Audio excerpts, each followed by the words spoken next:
Hi, welcome to episode number 125 of the Doctor Podcast Cykiert File Show. And as usual, I'm your host, Dr. Robert Cykiert.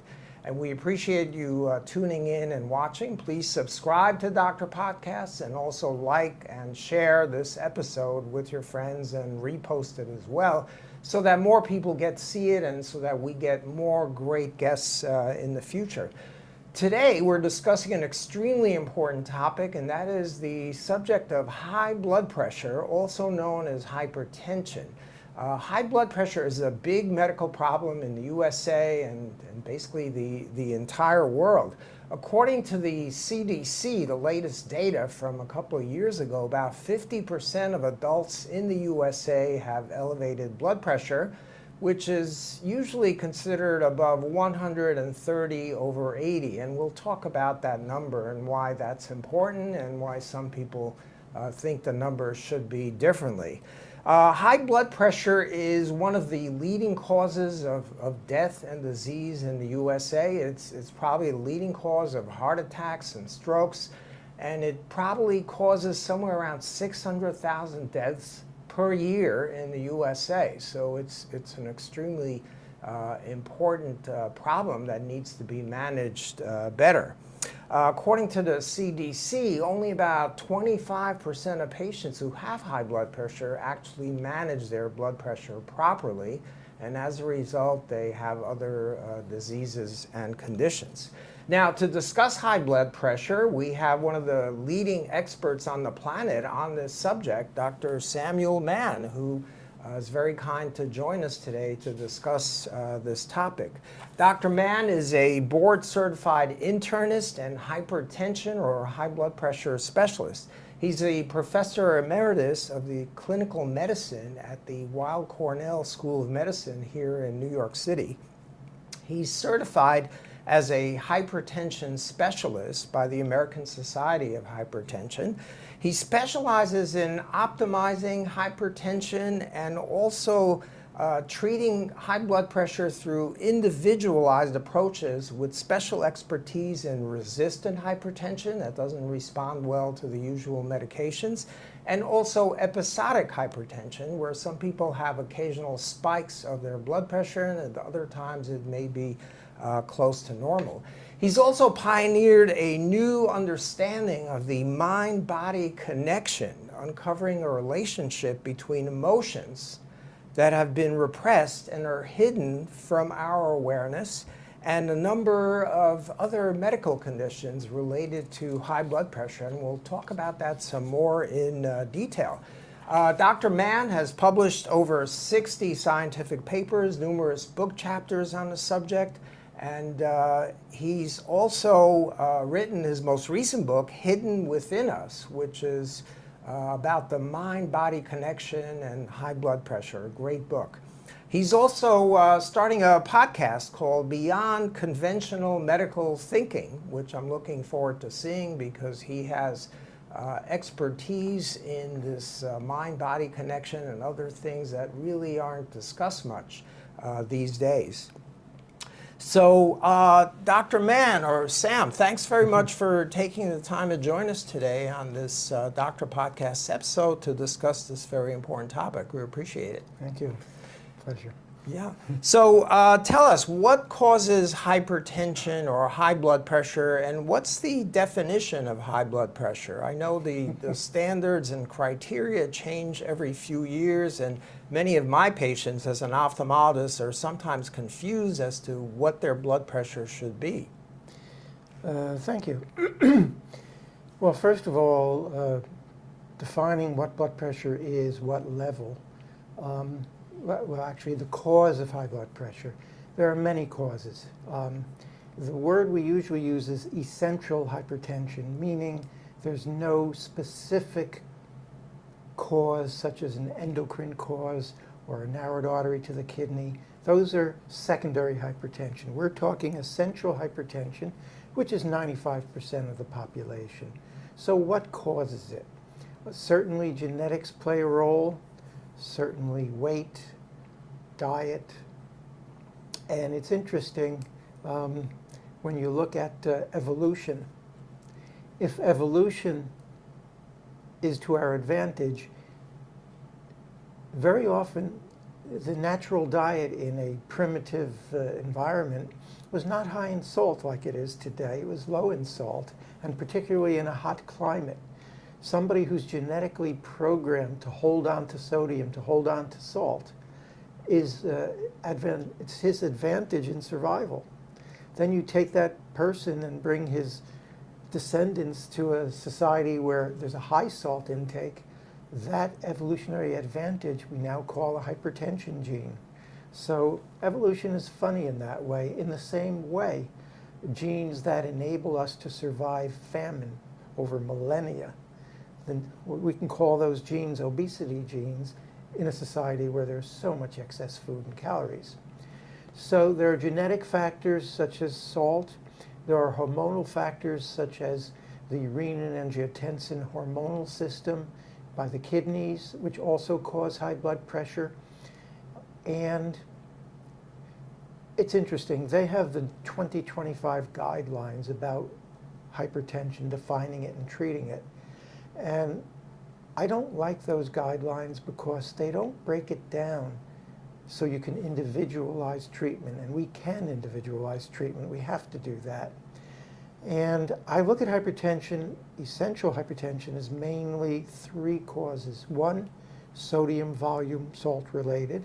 The second, the hormonal system, the renin-angiotensin system, often governed by the kidneys.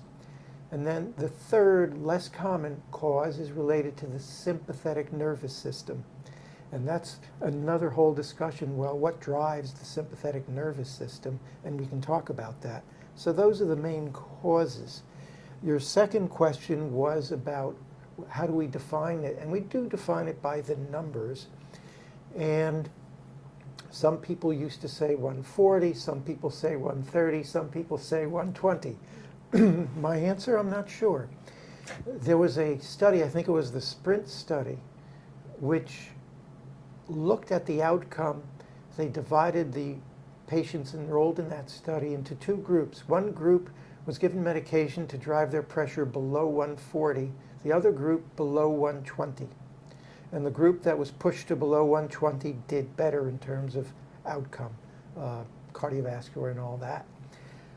Problem with that study is a bigger number of the patients who were below 140, actually their pressure was above 140, where you didn't have that in the 120 group. The second problem is most of the benefit probably came getting it from above 140 to below 130.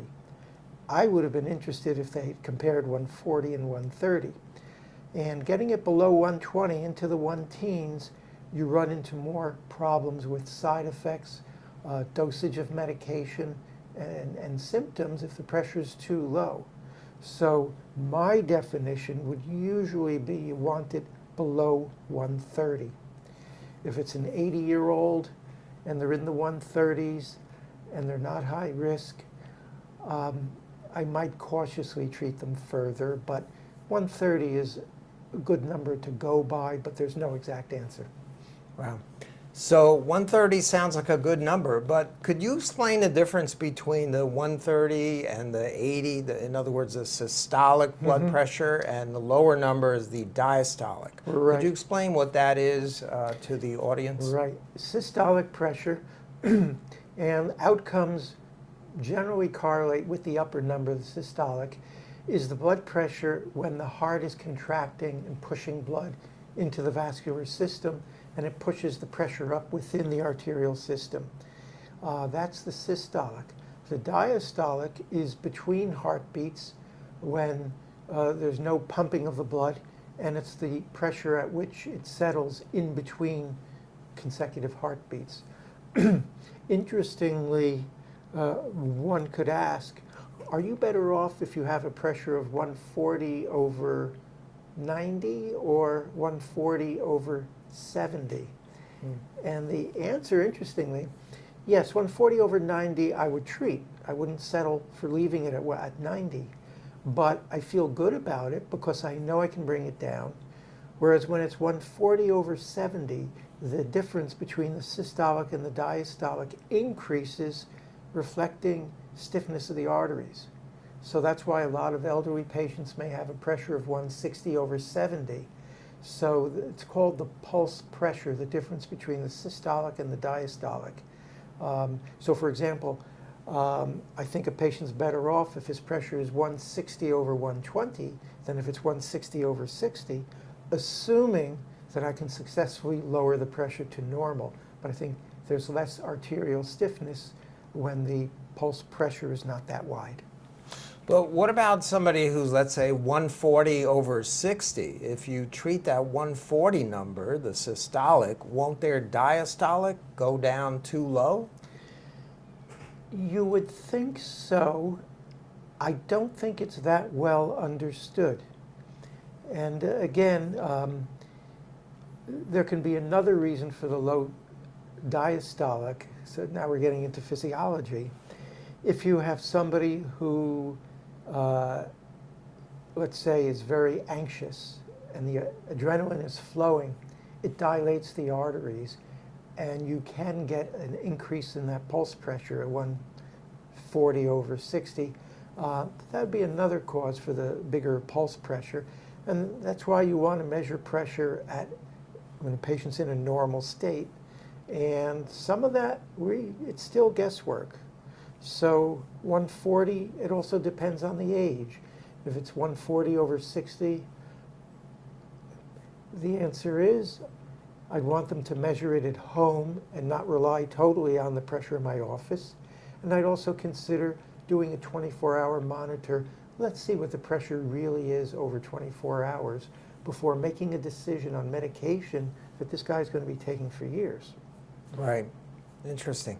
Now, can you explain, you got into it a little bit, what's this white coat syndrome? A lot of my patients tell me that when they go to their doctor, the blood pressure is very high, and then they go home a few hours later and it's low. Is that this mind-body connection? Is it nervousness? Are they secreting a lot of epinephrine because they're nervous that their blood pressure might be up? It's a few things. First of all, there are two reasons why your pressure might be higher at the doctor's office than at home. One is you're nervous about your blood pressure. Your heart rate may be a little faster. It is related to anxiety, increased epinephrine, adrenaline, and it's transient. Whereas at home you might be calmer about it, and that's classic white coat hypertension, and again, why it's important to follow your pressure at home as well. Then you might ask, well, are there people who they don't feel nervous, but their pressure is much higher at the doctor's office? And the answer is yes, that can happen too. They'll swear they're not upset, they're not nervous, and yet their pressure goes up when they see me, or not just me, any doctor, and lower at home. So that's why it's important to check it at home. The other problem, which unfortunately is very common, is in most doctors' offices, they call you in, sit you down, check your pressure. Every guideline says to wait 5 minutes, sit down, put on the cuff, sit for 5 minutes, then measure it. So if your pressure is higher than it should be and they didn't give you 5 minutes to wait, I think you should request that they do that. You cannot be sure of that number without the 5-minute wait that every guideline recommends, and there's no quarrel about that. Right, because activity causes the blood pressure to be elevated. So if you're rushing to the doctor's office and they check it right away, it's going to be high. Yeah. I mean, interestingly, weightlifters, when they lift weight, or actually even others besides weightlifters, when you lift weight, pressure can go up to 180, 200 transiently, and that's part of normal physiology. It's not sitting at 180 for hours and hours and hours, but it does go up in the midst of anxiety, in the midst of physical strain. Right. So during exercise, for example, running or biking and other physical activities, your blood pressure actually goes up, but it's okay because it's just transient for a half hour or a few hours. It's not there all day while you're watching TV. Is that right? Right. Right. So that's important. Now, would you, based on what you just said, should everybody have a blood pressure monitor at home? We all have thermometers at home and check our temperature when we're not feeling well or have a cold or a sore throat. Why shouldn't everybody have a blood pressure cuff at home? They're pretty inexpensive. You can get them for about $30 in a drugstore. 30? No? 40?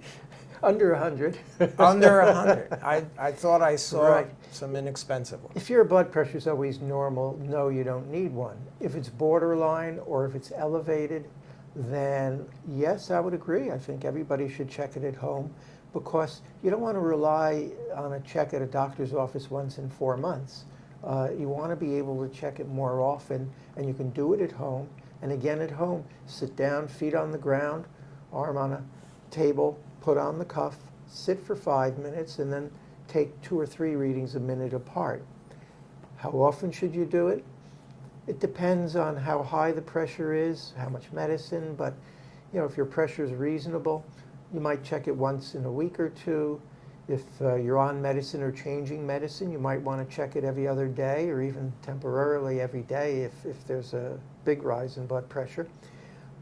One thing I would argue against is don't check it 3 times a day, because checking it 3 times a day, you will create your own white coat hypertension at home. At home. And I do have some patients whose pressure is normal in my office and higher at home because they're nervous and they check it and check it. Now, at what age should people start checking their blood pressure? First answer is I don't know. I would imagine, well, what age should somebody have an annual checkup every year or two? And I guess at that checkup it should be checked. And again, it depends. If it's perfectly normal, once in a year or two is fine. If it's borderline, then maybe recheck it in a few months. What about if you're overweight or if you have a family history of high blood pressure or heart disease or diabetes? Would you recommend checking it more often? Because if you have a combination of diabetes, being overweight, you're more likely to suffer medical consequences from high blood pressure, no? True, although again, I think the answer depends on what your blood pressure is running. If you're overweight and have a family history, but your pressure is 120, maybe you want to check it every 6 months rather than every year. And there's no absolute right or wrong, but if it's perfectly normal, that's fine. If you have those risk factors and it's borderline, then you want to watch it at least maybe once every 1 or 2 months and see the direction it's going. Now, you mentioned one of the causes was this renin-angiotensin system, which is controlled by the kidneys. Why is there a problem with that? And is it genetic, or is it environmental? Is it food we're eating, or what are the causes for that? Nobody fully understands what is the cause of an increased renin, which is the hormone. It's the enzyme that stimulates the production of angiotensin, and angiotensin raises blood pressure. And medications like the ACE inhibitors, like Vasotec, lisinopril, or the angiotensin receptor blockers, the ARBs, the ARBs, like valsartan, telmisartan, they all block that renin-angiotensin system. Why it's elevated, it may be genetics, and I don't think it's clear. But if the system is on overdrive, it will raise your blood pressure, and medications that target that work beautifully if that's what's driving your blood pressure. Right. So you could have normal kidneys otherwise, for example, normal BUN blood test, creatinine blood test, but for some reason your kidney's producing too much renin? Right, and the kidney function will remain normal for a long time, but if you have a long history of hypertension or more severe hypertension, then it damages the kidneys, you get protein in the urine, and you get gradual diminution of kidney function. Now, what about salt intake? You mentioned that as one of the causes. Seems to me like we should be cutting down on the amount of salt we're eating. Is that right? It depends. Somebody who's genetically programmed to hold on to salt, yes, a high salt diet will raise their pressure. Reducing salt intake is very important in controlling the hypertension and in reducing the amount of medication that you need. So salt intake is important in that regard. On the other hand, in a climate where it's hot, you may need the extra salt. And one thing I would caution against is if somebody's on a low salt diet and drinks a lot of water, they can get what's called hyponatremia, where the blood sodium concentration is diluted, and that can cause weakness, faintness, confusion, so that if you're on a low salt diet, you don't want to drink a ton of water. That can be a problem. And what I generally tell patients about how much water to drink is your thirst mechanism is terrific, and go by that. If you're thirsty, drink. If you're not thirsty, don't drink extra because you think it's good for you. So the thirst mechanism is very reliable. Anything I say, there's always an exception. What's the exception? If you have a history of kidney stones, you need to drink extra water. If you have a history of recurrent urinary infections, you need to drink extra water. Otherwise, it can cause more problems than any benefit. Right. Now, tell us about this mind-body disorder. I know that you're an expert in this. How does that affect high blood pressure and other medical conditions? Okay, I'm going to give you an explanation that otherwise almost doesn't exist in the field of medicine. And it's interesting, and one reason I came to it is because my specialty is hypertension, and hypertension was the classic mind-body disorder. There were more studies on hypertension, more mind-body studies than any other condition, and of course it's also the most common medical condition. So there was a ton of research on mind, body, and hypertension, and it was based on the belief that distressful emotions, anger, anxiety, can elevate your pressure and cause hypertension, and that relaxation techniques, biofeedback, stress reduction can improve it. And decades of studies looked at that with every kind of measurement. And I'll sum up decades of that research in 1 minute. Great. They could not prove that the emotional distress we feel causes hypertension or that relaxation techniques relieve hypertension. Yes, anger and anxiety in the moment raise anybody's pressure, whether you have hypertension or not. You get angry, pressure goes up. Same thing with relaxation techniques. In the moment, it calms you down, it lowers your pressure. Those are both transient things. Nobody disagrees with that. But in terms of that cumulatively causing hypertension, they tried for almost half a century to prove it, and they got nowhere. And in fact, in most patients, and I'd say 80 to 90%, maybe 90%, it is not a mind-body disorder. And again, white coat hypertension is not a mind-body disorder, it's a temporary elevation of blood pressure. So in 90%, it's the renin, it's the sodium and volume medications that target that alone or in combination usually control it. Then what is the third mechanism? What's interesting is third mechanism is the sympathetic nervous system. What's the main trigger of the sympathetic nervous system? Emotions. And I just said, well, it's not the emotions we feel, but yet studies show clearly that in a percentage of hypertensive patients, not in most, but in a significant number, there's an increased evidence of increased sympathetic tone. So then what's driving it if it's not the emotions?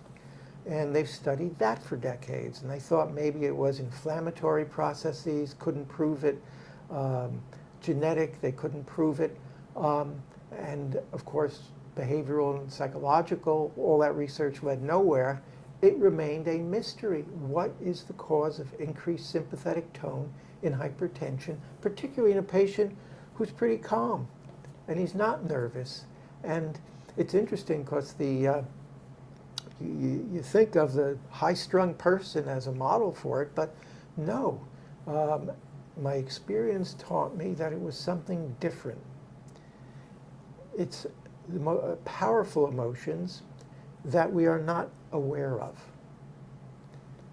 And that's hard to prove because if you give them a questionnaire or emotions, anxiety, depression, they're not going to score high on that. They're not aware of it. Can we harbor emotions that we are not aware of? And the answer, again, attributed to evolution, the gift of evolution, the ability to not feel emotions that would overwhelm us. And in fact, people who have been through horrible trauma, they're fortunate if the emotions are repressed. And again, don't confuse this with repressed memories. The memories are there, but the emotions related to the event, we're not aware. They didn't say to themselves, well, I'm going to try not to feel them. The mind did it and automatically just pushed it down away from awareness. And they're fine.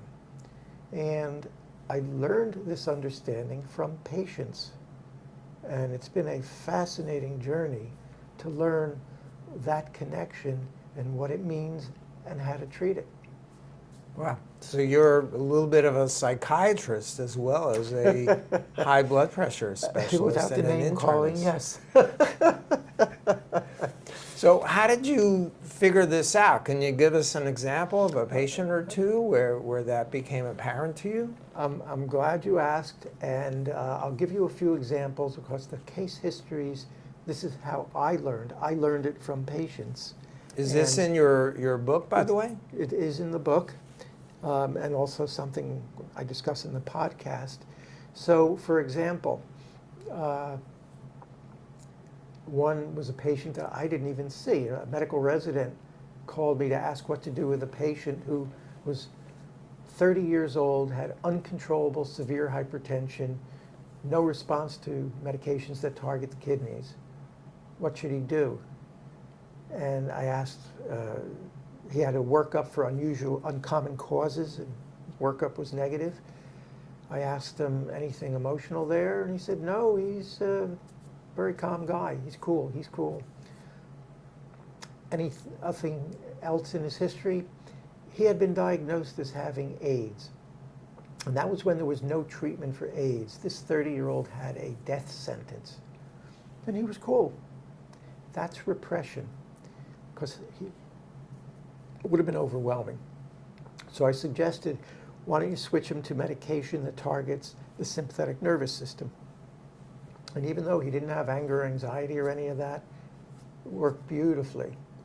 And the medications that target the sympathetic nervous system, blood pressure medications, don't receive enough attention. And, you know, pharmaceutical industry also makes mistakes. And there are mistakes in the drug development by pharmaceutical companies where they go down the wrong path.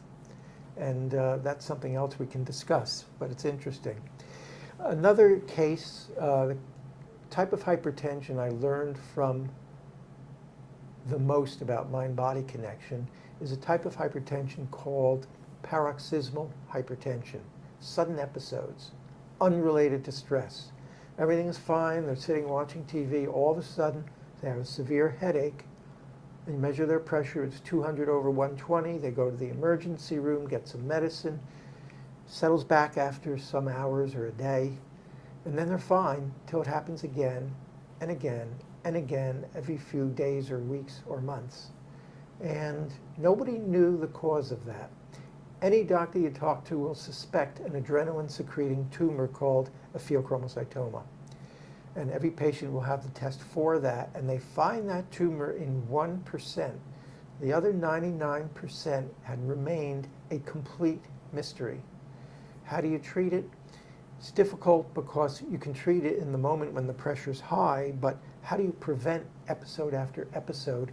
And you can't give them too much blood pressure medicine because their pressure's normal in between episodes. So that was the mystery. And I began to notice a pattern with patients. There was a history of severe stress or trauma in their past. And when I started asking more about it, so for example, one patient was a 60-year-old, married, happily, family, job, everything was good, no stress. He had a European accent. Make a long story short, he was a Holocaust survivor. I asked him, do you think that horrible experience that this unexplained hypertension might be related to that. And he said quickly, no, it was decades ago, and it never affected me emotionally. Mm. That's repression. That's the gift of repression. And one thing I'm always clear about when I talk about repression with patients, I explain how it is a gift of evolution that enables one to get through emotionally. Because a lot of times when you talk mind-body to a patient, they think you're calling them a kook. They're not. These are actually the best of the survivors. And then you get into the question of, can one deal with that trauma? Is it so massive that you don't dare tear down that barrier? The barrier is necessary and should be left in place. It's an important question. This is a discussion that doesn't exist in medicine because the concept of repressed emotions doesn't exist in medicine. And I'll mention after other conditions where it's related to. So I will carefully bring up the understanding and listen to the patient. And if it's clear the patient either doesn't believe it or doesn't want to go anywhere near it, fine. Some patients, though, will get it. And even at the very first visit, will start to get in touch. And even without a visit to a psychologist, they handle it and the condition gets better. But read it in the book, it explains it much better. With the pseudo-pheochromocytoma, with the paroxysmal hypertension, then if it's too much that you can't expect them to deal with it emotionally, and I can't give them blood pressure medicine to prevent it because their pressure's normal in between, what do? So I did an experiment. This was not approved by the research committees. This is what doctors do when you have a patient and it's not clear what to do and the texts and the journals don't give you an answer. Well, if it's related to emotion, let's do an experiment and try an antidepressant. Maybe it'll push it further from awareness. And that patient, that Holocaust survivor, got angry at me and he didn't come back for 3 months. And then he came back, he said, I have no choice. And we tried it and it worked. And over the course of my career, and I've written papers on it, what percentage of people with paroxysmal hypertension respond with no further attacks if you treat them with an antidepressant, even though they're not depressed? 90%. It works. Wow, 90. 90. It's What huge. other medication helps prevent episodes? None other exists. And yet, doctors just don't understand the concept of repression and health. Wow, that's fascinating that you discovered that. Yeah. I mean, another one was a patient who had, and when I think mind-body, there are certain clues that make me think, hey, this could be mind-body. So one of them is severe hypertension. Why does this person have severe hypertension? You look for causes, and usually you don't find one. That's where I wonder about it. Another is hypertension at a young age. An 18-year-old shouldn't have severe hypertension. There's got to be a cause, and if the workup, you do the workup. You don't assume it's mind-body, but if the workup is negative, and frankly, the history also makes me very suspicious of mind-body. One patient whose story I published in an article in a journal, 48-year-old woman, 30 years of severe hypertension, on 5 medications, pressure still in the 150s over hundreds, on 5 medications. Much better than it had been, but this is going on for 30 years. Terrible. And I've been seeing her for a few years and not getting it much better. And I take pride in controlling hypertension in my patients. It's,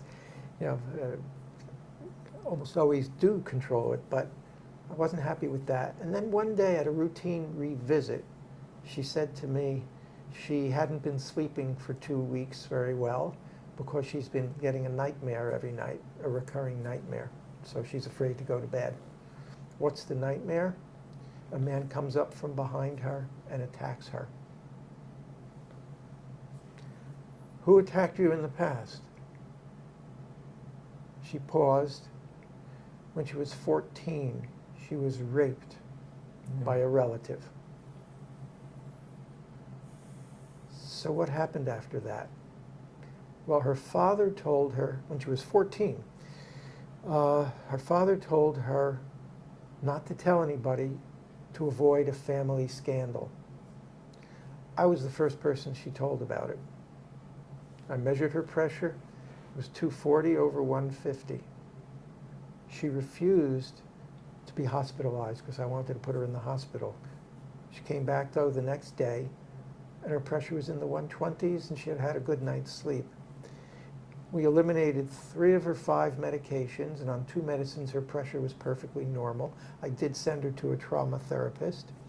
And you see patients like that, you understand this mind-body connection. And lay listeners, and particularly doctors, just don't get it. But what a fascinating aspect of the mind-body connection that has remained a mystery for so long and still remains a mystery. Are there any blood tests that you could do to help you make that diagnosis? For example, do these patients have elevated cortisol levels or adrenaline levels or anything that helps you? You know, we do endocrine measurements of all kinds, and they're all over the place because they fluctuate from minute to minute. Right. I think it's mainly the sympathetic nervous system, and there's a problem with measurement of the sympathetic nervous system. We think of measuring adrenaline or noradrenaline or the metabolic products, metanephrines or normetanephrines. For a pheochromocytoma, the paroxysmal hypertension, and I'll make up numbers just to illustrate, if the normal level is 100, the person with the adrenal gland tumor secreting adrenaline will be 1,000. Otherwise, people can vary, and it can vary from moment to moment. And also, the levels of hormones from the sympathetic nervous system vary depending on not so much how much is secreted, but how much is leaked from the neuron, from the nervous cell into the blood. So to make a long story short, measurements of sympathetic nervous system, blood and urine, are not reliable for looking for a mind-body connection. They're just not helpful. Because there's wide fluctuations. Exactly, and wide fluctuations, and also you can have elevation that has nothing to do with the mind-body connection.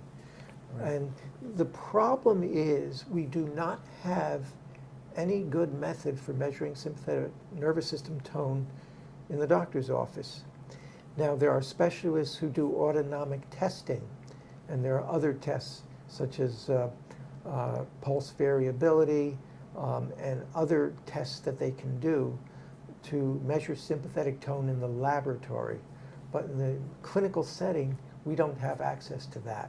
So no, it's not like we can do a test of the sympathetic nervous system. Yes, it is sympathetic nervous system, but the clues to it are, one, when a patient is not controlled by the renin and sodium volume medications, you suspect sympathetic nervous system, suspect a story. Another clue is somebody who has significant hypertension at a young age, somebody who has resistant hypertension, resistant to those other 2 drugs, severe hypertension, paroxysmal hypertension. Those are all clues. And when they have those conditions, and it's that combination in the history, and you have to look for it. They don't automatically tell you, but if you ask enough questions, it comes up. And what also comes up is how well they handled that stress or trauma. And, you know, it doesn't have to have been horrendous trauma. I can see it sometimes in a patient who's an immigrant who spent 20 years working 18 hours a day, 7 days a week, and I'm tough. It can be that also, or a tendency to just not feel emotion. But it's a matter of being aware of it and then asking about it. Now, you've mentioned sympathetic nervous system several times. Could you just briefly explain what that is and then tell us what the parasympathetic nervous system is and what role they play in the body? Because most people, when you talk about nerves, they think about nerves that control muscle movements or sensation like hot or cold or smooth or rough or wet or dry. Tell us what the sympathetic nervous system is and the parasympathetic is. Okay, and I'll give you a less than expert explanation. Okay. The sympathetic nervous system is a network. It originates in the brain, and it has nerve networks that connect the brain to the heart, to the arteries, to the kidneys, and it is responsive to stress. The parasympathetic nervous system is also a set of nerves that controls more of the bodily functions, the digestive and other functions. And the interesting thing is those two systems are the opposite of each other. So when the sympathetic nervous system is stimulated, the parasympathetic nervous system is quiescent, and vice versa. So they vary opposite each other in terms of severity of stimulation. Interesting. So the vagus nerve controls most of the parasympathetic nervous system, right? Right. The vagus nerve is the main thing there. And it's interesting because there are autoimmune diseases where they're caused by increased inflammation. So it could be colitis, it could be lupus, and there's increased inflammation. And the interesting thing is the parasympathetic nervous system actually is antagonistic to inflammation. But there's decreased parasympathetic tone in some autoimmune diseases, and that's why they're talking now about experimental procedures like vagal nerve stimulation to treat autoimmune diseases. Although the interesting question is, which is the cause of the inflammation? Is it the decreased parasympathetic tone, or is it the increased sympathetic tone that has a reflex inhibition of parasympathetic tone? Yeah. There was just a device approved by a company called SetPoint Medical where they implant a vagus nerve stimulator in the neck. It's a tiny thing the size of a multivitamin, and it's been approved by the FDA for treating rheumatoid arthritis, which is very, very interesting. Yeah. What percentage improve with it? I don't know. It's significant. I actually interviewed the doctor who was the founder of that, and it was recently approved by the FDA. Do things like yoga and meditation increase the vagus nerve or parasympathetic tone, and is that why meditation is thought to reduce high blood pressure and things like that, or that hasn't been proven or established? Meditation can lower blood pressure, but in terms of lasting effect, there have been many studies that looked at meditation and not much effect at all.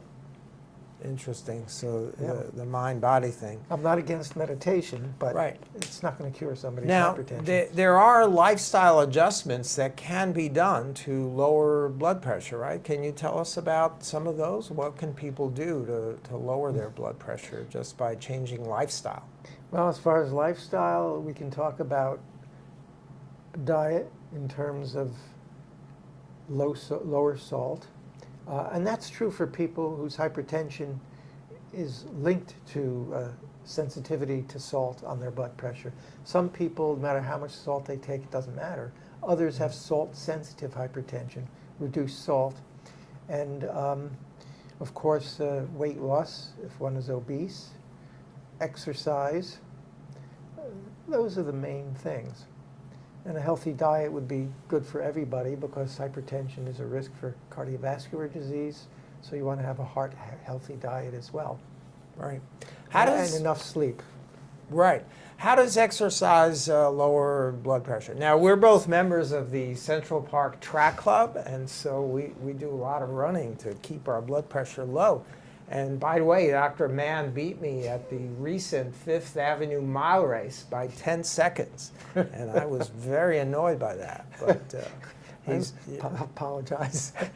you're an incredible runner. But what's the mechanism for how exercise reduces blood pressure? Do we know? I am not sure.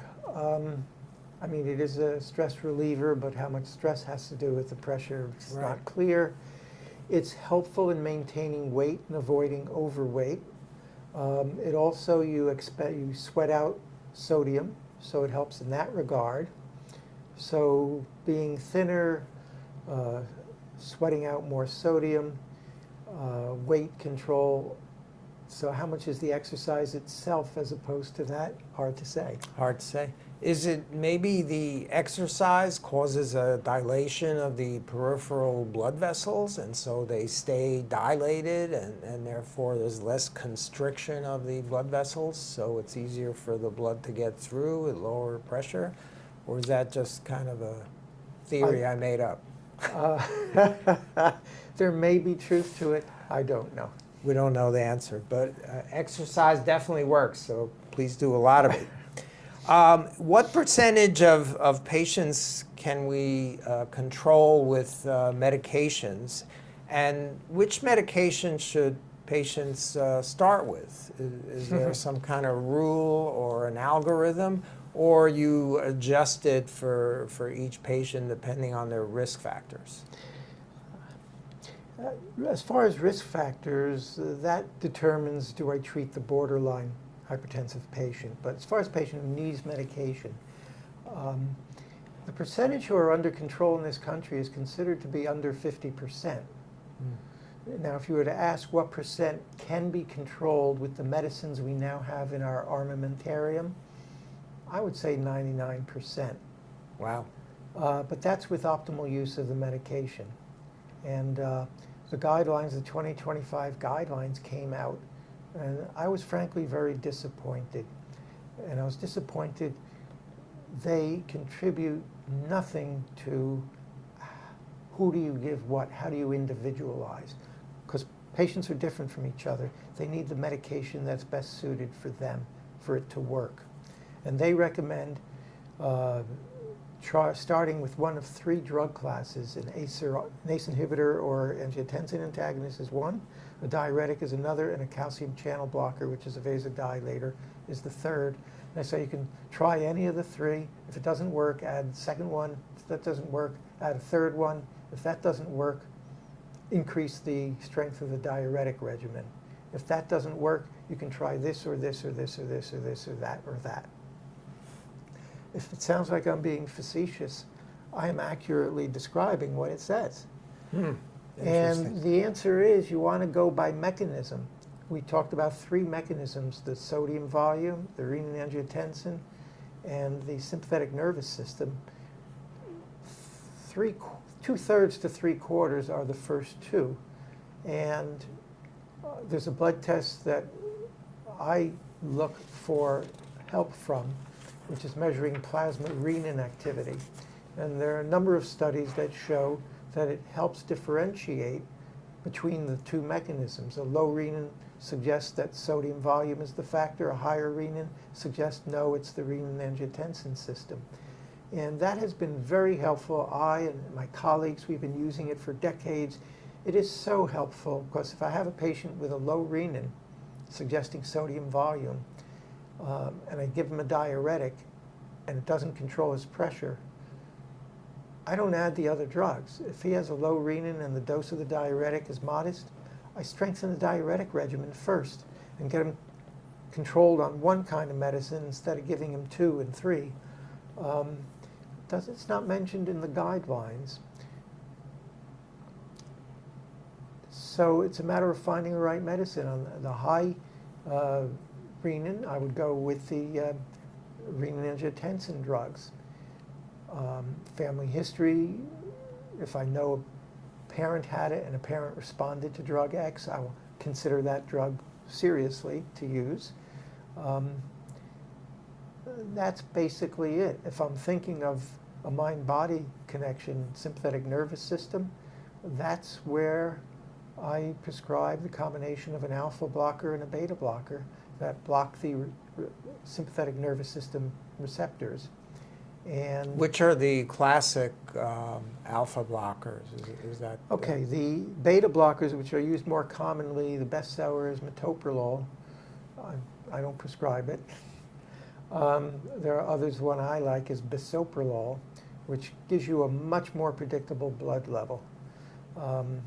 The alpha blockers, the one I like is doxazosin. And the important thing is, I mean, the beta blockers reduce the heart rate and the strength of heart contraction. It reduces cardiac output. The doxazosin, the alpha blocker, is a vasodilator. It relaxes the arteries.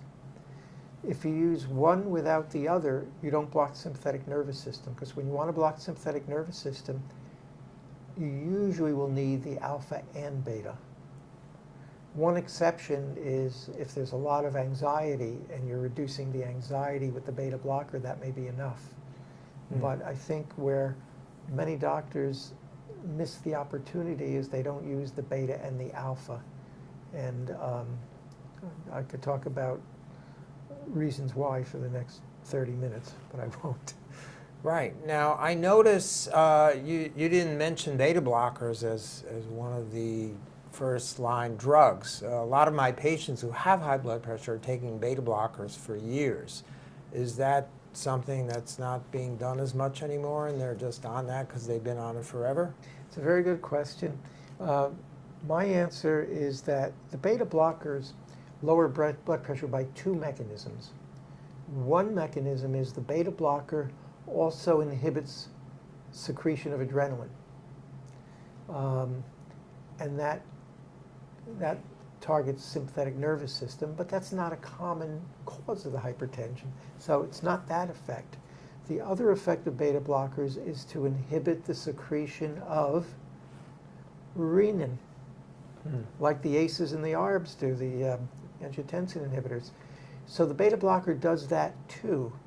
So why are those used in preference to the beta blocker, which is why I didn't mention the beta blocker until we got to the sympathetic nervous system, is that the beta blocker, without an alpha blocker, can result in more vasoconstriction. And there are long-term studies that suggest strongly that in terms of preventing cardiovascular events over many years, the ACE inhibitors and the angiotensin antagonists don't cause that vasoconstriction, and the outcome is better.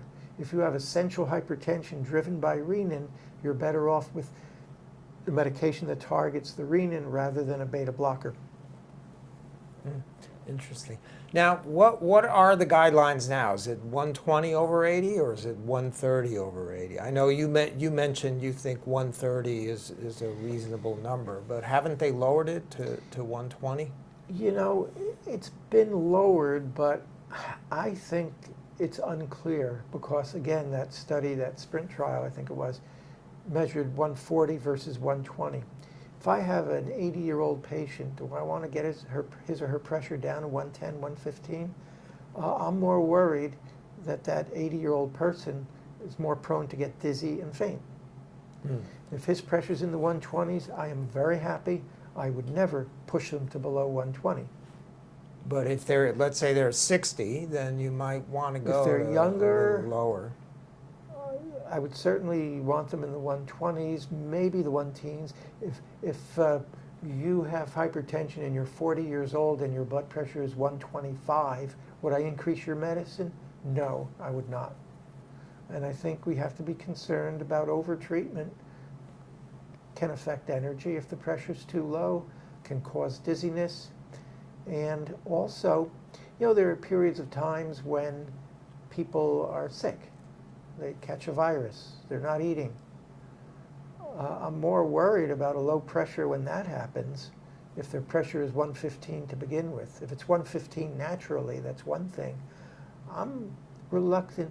The evidence that getting them to below 120 is better than having them in the 120s, I'm not convinced. Right, so they may have better blood pressure, but they're more prone to falls and injuries and other types of problems. Yeah, maybe that's exaggerating a bit, but again, there's so many circumstances where pressure could be a little too low. And the proof of benefit that 116 is better than 124 in the long term, there's not much evidence to prove that. Again, it was under 140 versus under 120, which was more convincing. Right. Now, I mentioned at the beginning of the program that there's hundreds of thousands of deaths that are attributed to high blood pressure because of the heart disease and strokes and so on. Is there evidence from the studies that if you lower the blood pressure, let's say to 120 over 80 or 130 over 80, that you reduce the incidence of heart attacks and strokes? Has that been proven? Innumerable studies have shown that. So it's very clear cut. There's no question about it. Yeah. Even if you're doing it with medication. So if you need to take 2 or 3 different pills, you're better off doing that than not treating it. Right, you want to treat them with as many medications as necessary, but the smallest number of medications that's possible. And that's by choosing the right medication for the right patient.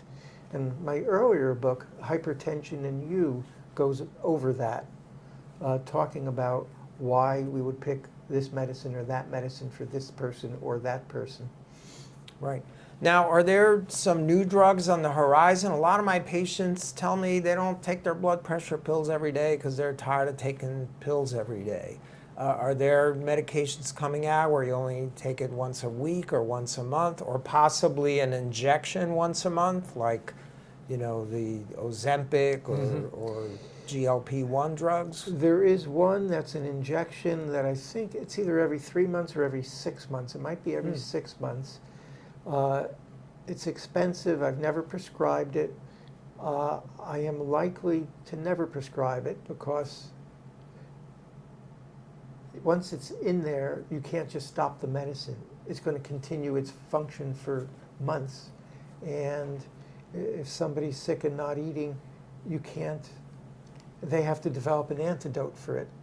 Right. Yeah. Number 2, it would be very expensive. And number 3, with the medicines we have used correctly, I don't see much of a need for a medicine like that. The problem is we're not using the medicine the best way possible. There's a new medicine that's a diuretic that inhibits the synthesis of the hormone aldosterone. It's a diuretic that can be added to a hydrochlorothiazide or the typical diuretics. And that will be on the market probably within the next year. And it's a good medicine as if somebody's on a diuretic and you want to increase the diuretic regimen, you can add this to it. It'll be expensive, and there are other less expensive alternatives that also work in that kind of purpose. Right. Now, another issue is compliance with medications. You know, for example, as an ophthalmologist, I have patients with glaucoma, and they need to take eye drops every day to treat that and manage it and prevent loss of vision. Some of them need 2 or 3 different drops. They get frustrated, annoyed, and there's a big non-compliance issue. They come in for their checkups a few months later, and they're not taking their drops and so on. What percentage of your patients don't comply with the blood pressure medications, would you say? I'd say a small percentage. It's hard to guess because I really have no data to base it on. Right. I would suspect it's a small percentage. And again, as a hypertension specialist, I'm seeing patients with more significant hypertension, more severe hypertension. Right. So they're more motivated to take their medicine. I'd say the number one thing is I don't prescribe medications, and I don't expect patients to take medications that give them side effects. So we can control hypertension without side effects. It's easier to have the compliance. They're going to take it rather than being on a medicine that makes them tired. They're going to try to skip it. Another question that comes up is what time of day is best to take it? And there are studies that argue, oh, in the evening, in the morning. My answer is for most of those medicines, the time of day when it's easiest for the patient to remember, that's the time to take it.